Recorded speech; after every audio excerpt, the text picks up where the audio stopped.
Bismillahirrahmanirrahim. Assalamualaikum warahmatullahi wabarakatuh. Alhamdulillahilladzi hadana li hadza wa ma kunna linahtadiya laula an hadanallah. Wassalatu wassalamu ala asyrafil anbiya'i wal mursalin sayyidina Muhammadin wa ala alihi wa ashabihi ajmain. Amma ba'd. Rabbi syrah li sadri wa yassir li amri wahlul 'uqdatam min lisani yafqahu qawli. Hadirin jamaah tarwih yang saya muliakan rahimakumullah. Marilah kita bersama-sama meningkatkan iman dan takwa kita kepada Allah Subhanahu wa taala seraya melaksanakan segala perintahnya dan meninggalkan segala larangannya. Hadirin rahimakumullah. Pada kesempatan ini saya ingin menjelaskan dua hal. Sebagaimana firman Allah dalam Al-Quran dikatakan qad aflahal mu'minuna alladzina hum fi salatihim khashi'un. Sungguh beruntung orang-orang mukmin yang di dalam salatnya khusyuk. Kalau Allah Subhanahu wa taala memulai ayatnya dengan qada, artinya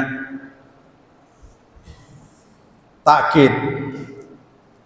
Dalam bahasa Arab disebut takkid. Itu berarti sungguh, yang berarti pasti. Jadi pasti beruntung orang-orang mukmin yang di dalam salatnya khusyuk. Dalam hal ini ada dua hal yang ingin saya jelaskan. Pertama, bagaimana yang disebut orang beriman, bagaimana perilakunya, bagaimana tingkah lakunya, dan bagaimana melaksanakan salat khusyuk. Di dalam Al-Quran disebutkan innamal mu'minuna alladzina hum fi salatihim innama ya'muru masajidallah man amana billahi wal yaumil akhir. Sesungguhnya orang-orang yang selalu datang memakmurkan masjid, selalu datang meramaikan masjid, mereka itulah tergolong orang-orang yang beriman. Ya, seperti kita-kita ini yang selalu datang meramaikan masjid pada waktu-waktu tertentu, baik subuh, duhur, asar, maghrib, dan isya, selalu datang meramaikan masjid. Mereka itulah yang disebut orang-orang yang beriman. Bagaimana perilaku daripada orang-orang beriman itu?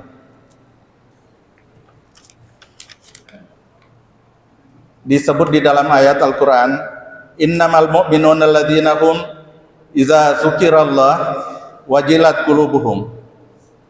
Innamal mu'minuna, hanya saja atau sesungguhnya orang-orang mukmin itu alladzina, yaitu orang-orang iza dzukirallah, apabila disebut nama Allah, wajilat qulubuhum, itu sebagai suatu pertanda atau ciri daripada orang yang beriman. Begitu membesarkan Allah Subhanahu wa taala, ia takjub atas keagungan Allah Subhanahu wa taala sehingga hatinya gemetar ketika menyebut nama Allah atau disebut nama Allah. Wa idza tuliyat alaihim ayatuhu zadatuhum imana. Apabila disebut atau dibacakan ayat-ayat Allah, zadatuhum imana, bertambah imannya. Wa ala rabbihim yatawakkalun, dan kepada Tuhannya selalu berserah diri. ingin saya menjelaskan ada 3 huruf syarat di dalam Al-Quran maupun di dalam bahasa Arab. In, iza, lau. In ja'akum fasikum binaba'in fatabayyanu. Itu contohnya. In itu harfu syarat, tetapi dia diragukan kebenarannya, diragukan kedatangan orang-orang yang fasik itu membawa berita, sehingga harus diteliti kebenarannya. Yang kedua, lau. Apabila kata di dalam bahasa Arab itu atau di dalam Al-Quran itu dikatakan diawali dengan lau anna ahlal qura amanu, lau di situ menunjukkan bahwa mustahil akan terjadi, karena mustahil semua orang-orang yang ada di dalam kampung itu semuanya beriman dan bertakwa. Jadi itu karena memang diciptakan oleh Allah Subhanahu wa taala bergolong-golongan. Yang ketiga, iza. Iza itu dapat merubah kata dari yang dari yang madi, fi'il madi, menjadi pengertiannya mudhari. Contohnya, iza kuntum ila salati faghsilu wujuhakum. Apabila kamu pergi salat, faghsilu wujuhakum, hendaklah membasuh mukanya, dalam arti berwudu. Nah, di situ kata iza itu menunjukkan pasti. Jika seseorang hendak melaksanakan salat, maka pasti dia berwudu dulu. Kenapa? Karena syarat sahnya salat harus berwudu dulu. Nah, kemudian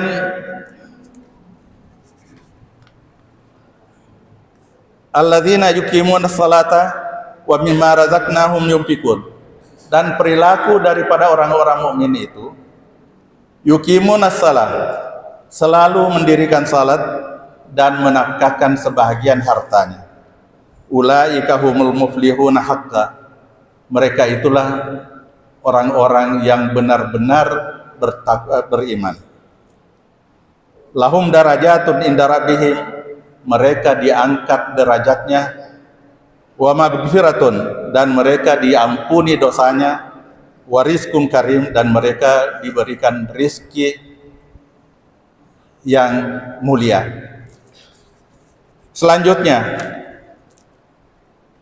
saya ingin menjelaskan bagaimana tips melaksanakan salat dengan khusyuk. Kalau ustaz kita, Ustaz Muhammad Dong, sebetulnya beliau adalah seorang ustaz, seorang ulama, seorang hafiz, pernah di pesantren, sehingga dengan demikian layak kalau dipanggil sebagai ustaz ataupun sebagai ulama. Beliau pernah menjelaskan tentang pengertian khasyun. Beliau memperluas pengertian khasyun itu.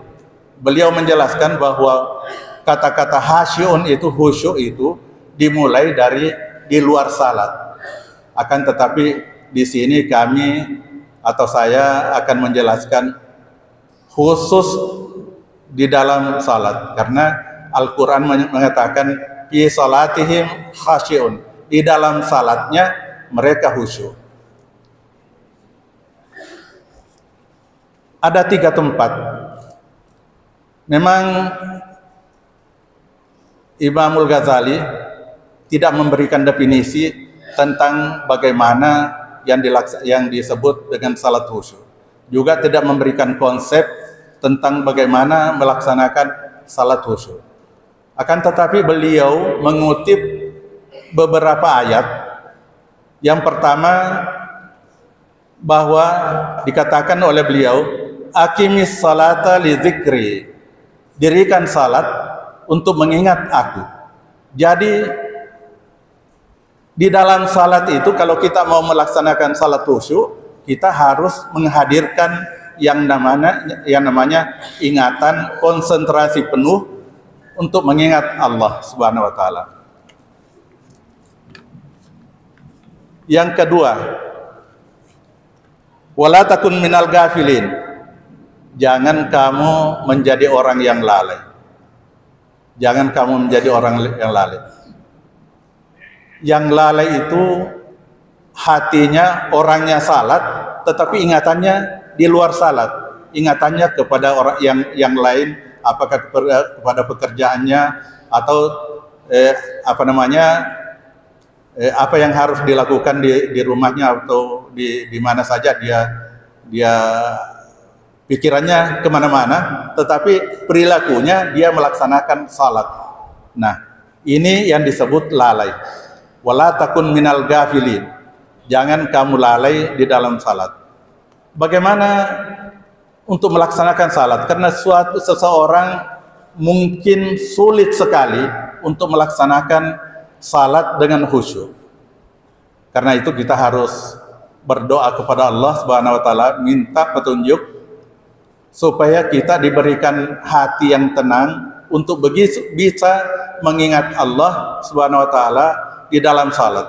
Akan tetapi ada dua tempat di dalam Al-Qur'an, di dalam salat yang sama sekali kita tidak boleh lalai di dalam salat itu.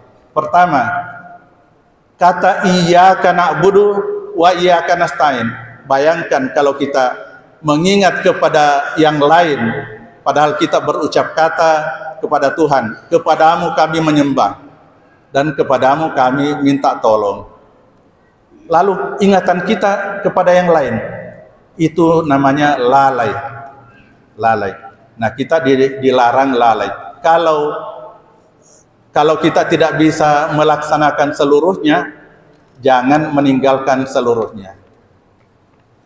La yudrakul kullu, la yutrakul kullu. Kalau tidak dapat melaksanakan seluruhnya, la yutrakul kullu, jangan ditinggalkan seluruhnya. Itu kata daripada ulama mengenai usul fikih. Yang kedua, asyhadu an la ilaha illallah. Pada waktu kita mengucapkan asyhadu an la ilaha illallah, ingatan kita harus fokus kepada Allah Subhanahu wa taala. Sebab kalau kita tidak, berarti kita lalai.